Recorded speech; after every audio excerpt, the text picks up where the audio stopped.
Coucou tout le monde. Alors aujourd'hui j'ai envie de vous parler de cellulite. Comment j'ai perdu ma cellulite il y a 8 ans sans y penser, sans faire exprès, juste en suivant un mode de vie sain pour mon bien-être en fait.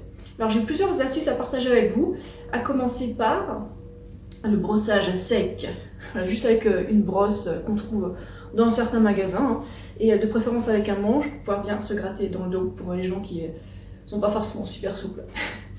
En tout cas, l'intérêt de ce brossage à sec, oui, c'est le drainage lymphatique. Voilà, brosser ici, dans cette zone en particulier, celle où moi j'avais de la cellulite et pas vraiment sur le reste du corps.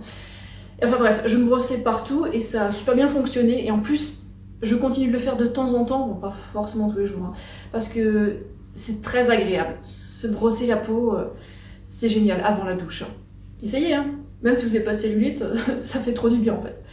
D'ailleurs, j'ai fait une vidéo entière sur le brossage à sec, c'est ma plus ancienne vidéo, donc vous pouvez aller la voir si vous voulez plus de détails et des instructions. Ensuite, ma deuxième astuce, c'est s'exposer régulièrement au froid. Bon, en ce moment, ça tombe bien, l'hiver approche et ce sera facile de trouver du froid en tout cas. Pas besoin d'aller se mettre dans le frigo. Alors, il y a deux manières de s'exposer au froid. Bon, évidemment, il y a aller dehors, sans manche, et puis se promener pendant, je sais pas, 1 heure, ou alors la solution de la douche froide. Personnellement, je préfère aller dehors en t-shirt plutôt que de prendre la douche froide, surtout en hiver. Mais bon, si vous êtes un warrior, la douche froide, pourquoi pas. Évitez juste de faire ça si vous êtes cardiaque, parce que ça peut être violent. Et en fait, l'intérêt de s'exposer au froid, c'est que ça accélère le métabolisme. Quand on sort sans manche et qu'il fait froid, le corps doit faire de la chaleur, et en fait, il s'habitue à produire la chaleur pour avoir plus chaud, et ça augmente le métabolisme. C'est tout simple. Ensuite, faire du sport. Alors à l'époque, bon, je faisais un peu de sport, rien d'intense, et ça a aidé quand même. Donc faire du sport juste d'endurance, un peu de cardio, ça aide déjà bien. Mais ce qui aide encore mieux, c'est de faire une séance d'intensité par semaine pour bien drainer le système lymphatique. Et ça marche, Et si vous faites toutes ces choses que je vous propose, ça marchera encore mieux. Ok, et maintenant on arrive à ma dernière astuce. C'est la plus importante, et en fait ça consiste en avoir une alimentation qui est pauvre en graisse. Vous me direz, mais les graisses c'est essentiel. Oui, un peu de graisse c'est essentiel, mais si ça c'est essentiel, on n'a pas besoin de manger tout ça de graisse, vous voyez. Et en fait le moindre surplus de graisse, ça va se stocker là, sur les hanches. How many grams of fat somebody should be eating a day maximum? You shouldn't be eating more than 20 to 30 grams of fat per day. Et si vous voulez connaître et appliquer mes modèles de repas, ça tombe bien, j'ai prévu un petit livret avec mes repas pour les 4 saisons.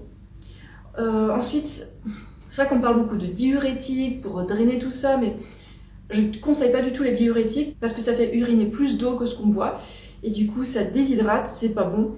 Les diurétiques, ça donne une illusion de perte de poids, ça fait juste perdre de l'eau, pas de la graisse, désolé. Alors quand je dis diurétique, je parle de café, de thé, d'infusion, de tisane, ou de bière, voilà, des choses qui font vraiment uriner beaucoup et qui vous déshydratent. Ça, je ne conseille pas. Par contre, ce qu'il est bon de boire, c'est de l'eau, voilà, évidemment. Boire plein d'eau, ça permet d'éliminer les déchets à la vitesse que le corps veut les éliminer, et c'est génial.